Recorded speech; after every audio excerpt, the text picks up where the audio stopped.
Welcome back to English in a Snap. I'm Sarah, and today we're doing something different.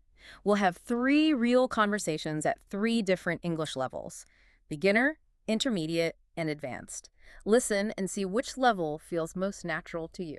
Yeah, this should be interesting. It's one thing to talk about levels, quite another to actually, hear them side by side. Exactly. So we've basically set up these 3 short dialogues, me and you talking. Right. First, super basic. Then moving up a bit, adding some common phrases. And finishing with something much more, well, fluent and natural sounding, using idioms, faster pace, that kind of thing. The idea is for you listening to maybe recognize where you feel comfortable or perhaps what the next step might look like for you. It's not just about grammar points, is it? It's about how communication feels at each stage. Totally. Okay, so let's dive into the first one. This is our beginner level conversation. We're trying to make simple plans for the weekend, keep it really, really straightforward. Yeah, focus on the absolute core message. Can we agree on a time and activity using, like, the minimum vocabulary? Let's hear it. Hi, Alex. Hi, Sarah. What you do on weekend? I go park. Oh, park. I like park. Yes. Good, you go park. Maybe. No yet. What'd you do Saturday? Saturday I go park.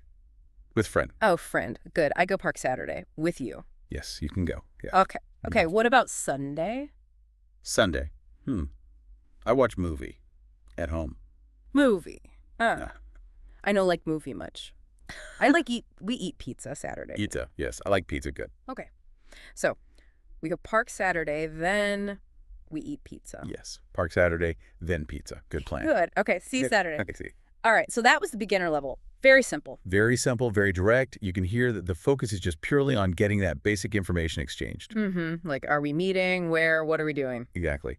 And you probably noticed some of the, let's say, grammatical simplifications. Yeah, like when I asked what you do on weekend. Right. It's missing the auxiliary verb do and maybe the before weekend. A more standard, intermediate, or advanced way might be, what are you doing this weekend? Or even just any plans for the weekend. Or what are you up to? Yeah, lots of options. But what you do on weekend, it works. It totally gets the meaning across. You understand exactly what I'm asking. That's the key at this stage. Function over form, you could say. It's about the message landing. And then the answers too, like, I go park. Yeah, or we eat pizza.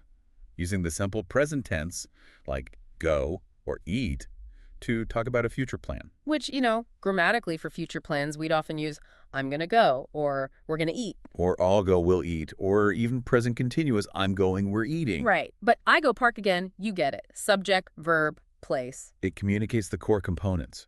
Who's doing it, what the action is, Yeah. where or what is involved. It's efficient communication with limited tools. And the agreement or disagreement was really simple too. Very clear. Yes, I like pizza. No, no like movie. Yeah, no like instead of don't like. Right.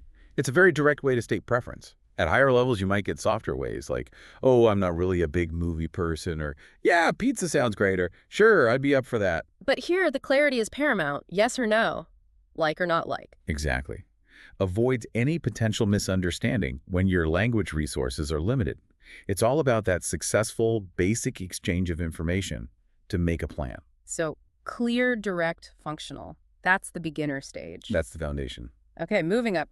Let's try the intermediate level now. Right. So here you'll hear things are a bit more fleshed out, longer sentences maybe, more connecting words. And some more natural sounding vocabulary, maybe some common phrases people use every day. Yeah, the conversation should flow a bit better.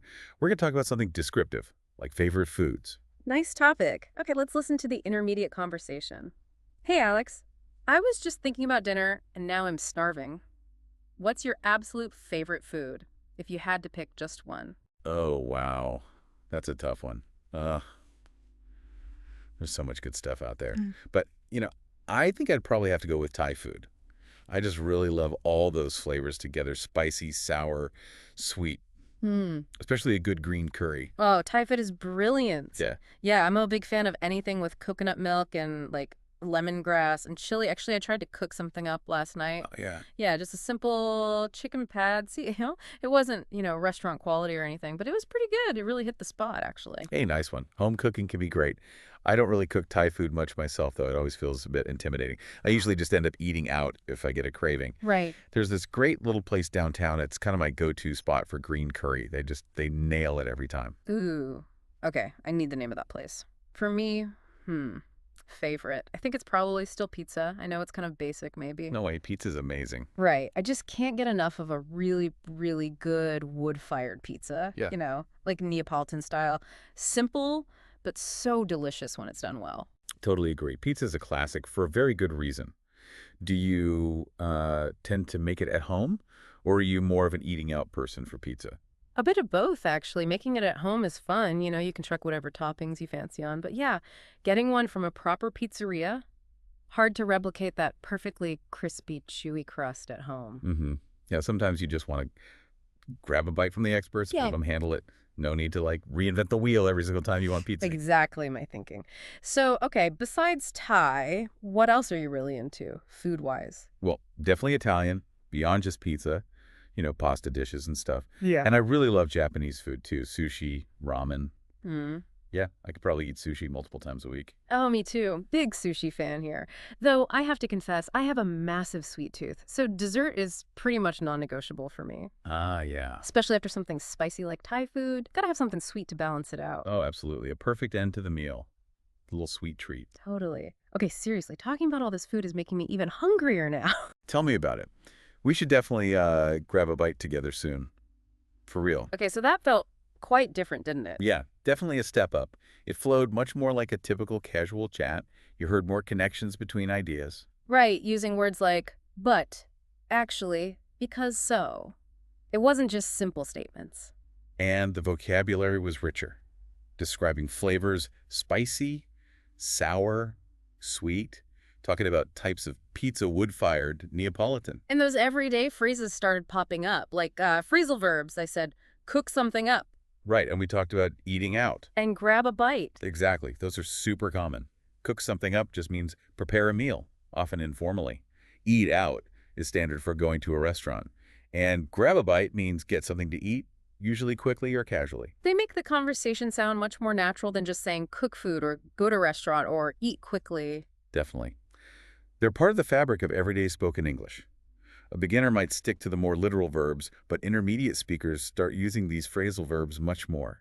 And sometimes the meaning isn't obvious, right? Like, grab a bite doesn't literally mean grabbing. Not at all. You just have to learn them as whole chunks, as phrases.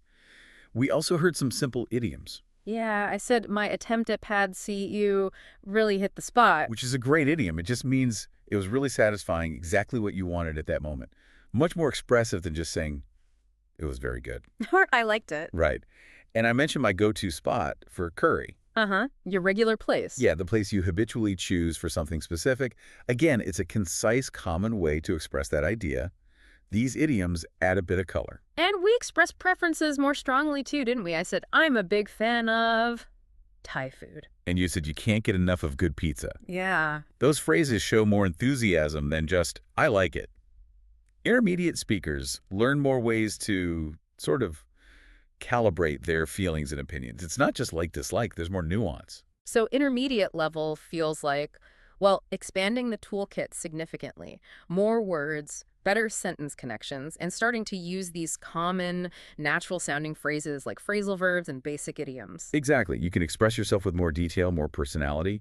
You're participating more fully in the conversation, not just exchanging basic facts. Okay, ready for the top tier, advanced level. Let's do it. This is where things should sound pretty effortless. Yeah, expect faster speech, more complex sentences woven together, and definitely more idiomatic language. Slang, maybe. Figurative language. Quite possibly. The conversation flows very naturally, with interruptions, reactions, storytelling, Yeah. all that good stuff. We're going to tell each other a funny story from our week. Always a good test of fluency. Okay, here's the advanced conversation. So, Alex, how was your week then? Anything particularly amusing or ridiculous happen? You usually have some kind of story. Oh, do I ever. You are not going to believe what went down on Tuesday, honestly. So picture this. I'm running obscenely late for work, right? Absolutely sprinting down the road to catch the 8.15 train, the one that's always packed. Total morning chaos. Oh, I know that feeling well. The frantic dash. Exactly. So I finally burst onto the platform, panting, probably looking like I just wrestled a bear, and I see the train doors sliding shut. And just on the spur of the moment, pure impulse, I decide I'm going to do this heroic movie-style dive through the closing doors. Oh, Oh my God, please tell me you didn't actually try that. Oh, I absolutely went for it. Full commitment, backpack swinging, aiming for that gap like an Olympic long jumper. And guess what happened? Don't tell me you got stuck in the doors. Bingo. Got Ugh. completely wedged. My backpack caught. The doors kind of spat me back out onto the platform, and the train just, poof, sailed off without me. But wait, it gets better. How could it possibly get better? There was this little kid, right, maybe 5 years old, standing there with his mom, watching the whole performance. And the second I landed back on the platform, defeated, he just absolutely lost it, pointing, howling with laughter, tears streaming down his face. You are kidding me. That is priceless. I can just picture the scene. Oh, that's brilliant. I was mortified. Bright red, disheveled, train gone, audience in stitches. To cut a long story short, I had to do the walk of shame and wait for the next train, feeling like the world's biggest idiot. But honestly, later on, it totally cracked me up. It was just so absurdly slapstick. Oh, wow. That is genuinely one of the best late for work stories I've heard. I'm actually crying laughing thinking about it. Okay, well, nothing that dramatic happened to me, thank goodness. Just a minor self-inflicted awkward moment at the supermarket self-checkout. Ooh, do tell. Those machines are notorious. Right. Well, you know how you scan your items? I was just going through the motions, mind elsewhere, probably thinking about train door incidents. Uh-huh. Likely. And somehow I managed to scan the same bag of carrots 3 times, didn't even notice. Ooh, classic move. Done that myself. I know. But then the machine finishes, right? And the robot voice announces, loud enough for everyone nearby to hear, "Please place the items in the bagging area. Item quantity 3." And I'm just standing there holding my 1 bag of carrots, looking at the bagging area like, oh, where are the other 2 phantom bags supposed to go exactly? That's fantastic. The phantom carrots. The guy behind me just started chuckling, couldn't help it. I just had to laugh too. It was just one of those facepalm moments, you know? Felt like a right Muppet, but yeah, pretty funny looking back. Very relatable supermarket comedy. Yeah. Still, at least you weren't physically rejected by public transport. Huh. Yeah. Very true. Your story definitely wins this round. Takes the cake, as they say. Okay. Wow. Yeah, you can really hear the difference there. Much faster, much more layered. Absolutely. It's fluent, it's dynamic, there's a lot going on beyond just conveying information. We're using language much more expressively. Definitely. Like all the different ways we talked about finding something funny, not just funny. All right, we had hilarious, priceless, brilliant, amusing, and the reactions absolutely lost it, meaning laughed uncontrollably. I said it totally cracked me up. Which is a very common informal idiom, meaning it made you laugh a lot, and you said you were crying laughing. Yeah. These all paint a much more vivid picture than just, it was very funny. They convey the intensity of the amusement. A beginner might just say, make laugh, intermediate, very funny. But here you get all this color. Precisely. And notice the idioms used to structure the story or add flavor. I said I decided to jump on the spur of the moment. Meaning impulsively, without planning. Exactly. And later, to cut a long story short, Which signals you're skipping details to get to the conclusion. these kinds of discourse markers are typical of advanced speech. They help manage the conversation flow, guide the listener. It shows you're not just thinking sentence by sentence, but structuring the whole narrative. And the reactions were so much more involved too. Like when I said, no way, or you are kidding me. Or, oh my God. Those interjections are crucial. They show active listening, engagement, surprise, empathy. They make the conversation feel alive. Compared to maybe just an okay or a nod at the beginner level. Right. It's about that back and forth energy. These reactions show you're processing the information in real time and responding genuinely. It's a massive part of what makes a conversation feel natural and connected. So advanced English. It feels less like constructing sentences and more like just talking, using the language flexibly, almost playfully sometimes, with all these idioms and nuances. This is a good way to put it. The language becomes a tool you wield almost unconsciously to express complex thoughts, tell engaging stories, build rapport, react spontaneously. You're not fighting with the language, you're using it fluidly. From basic function to detailed expression to effortless fluency, it's quite a journey. It really is. And hopefully hearing these side by side gives you a clearer sense of those different stages. So, which level did you understand best? Which phrases were new for you? Try using one new phrase today, and remember, every step you take brings you closer to fluency. Thanks for listening to English in a Snap.